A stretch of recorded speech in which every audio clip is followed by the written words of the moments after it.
à l'initiative du président palestinien Mahmoud Abbas, lancé plusieurs fois, en tout cas 2 fois principalement, devant l'Assemblée générale des Nations Unies, devant donc devant les nations de la communauté internationale ces 2 dernières années. Mahmoud Abbas a dit au nom du peuple palestinien, il y a une panne de processus politique et c'est depuis 2014. La panne était déclarée, il n'y a plus de contact, il n'y a plus de dialogue. Donc qu'est-ce qu'on fait? Bien sûr, on a besoin d'une solution ou d'un mécanisme qui nous permettra à retourner à la table des négociations. Les négociations qui seront simplement pour les caméras ou pour la prise de photos, ça ne nous concerne pas. Nous, on ne veut pas des assises israélo-palestiniennes à Washington ou à Paris ou à Londres.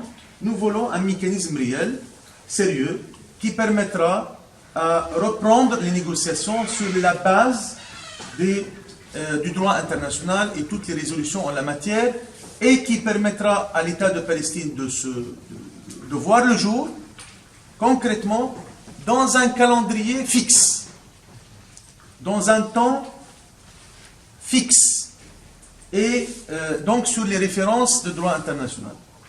Qu'est-ce qu'il a proposé donc? Il a proposé à toutes les nations de nous aider à convaincre les différentes parties et appelant ainsi à une conférence internationale autour de la question palestinienne, qui mettra donc l'État de Palestine sur la table des grandes nations.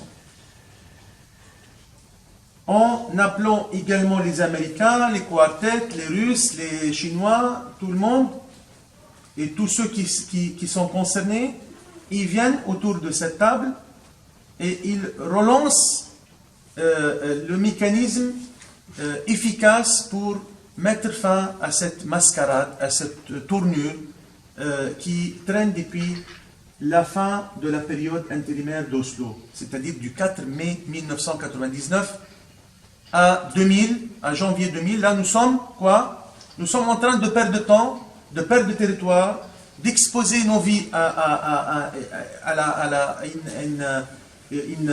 un danger réel, exposer l'avenir de nos enfants à un avenir inconnu.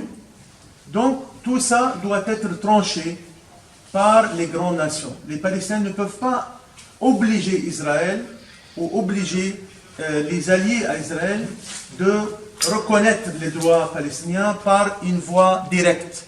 Donc, constituons une sorte de panel qui renforcera la voie de la justice et cette lueur d'une paix juste, qui peut être durable par la suite. Parce que si vous voulez une paix sur mesure, qui ne donne pas aux victimes le moindre des droits, n'attendez pas des victimes d'agir avec joie.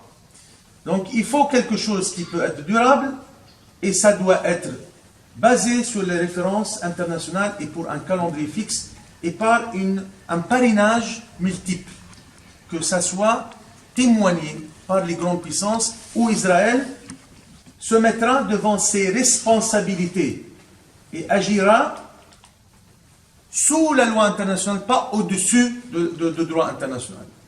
Il n'agira plus en toute impunité, sans aucune sanction. Donc c'est ça que nous demandons en termes politiques, en termes d'initiatives afin de reprendre les dialogues. Bien sûr, d'ici là, 2 bonnes nouvelles. Les Palestiniens reviennent avec conviction et avec force à leur unité.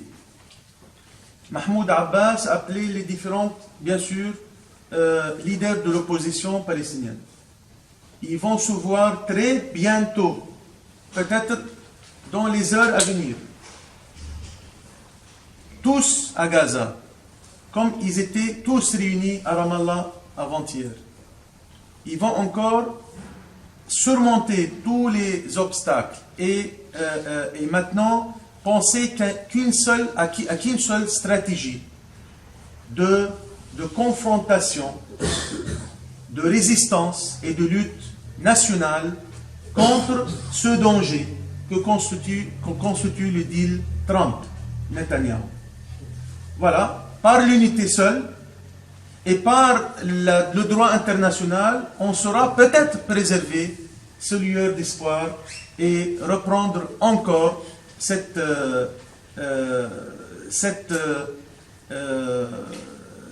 espoir d'aller vers une paix juste et durable, et pas autrement. Votre Excellence, moi, ma question va concerner les 86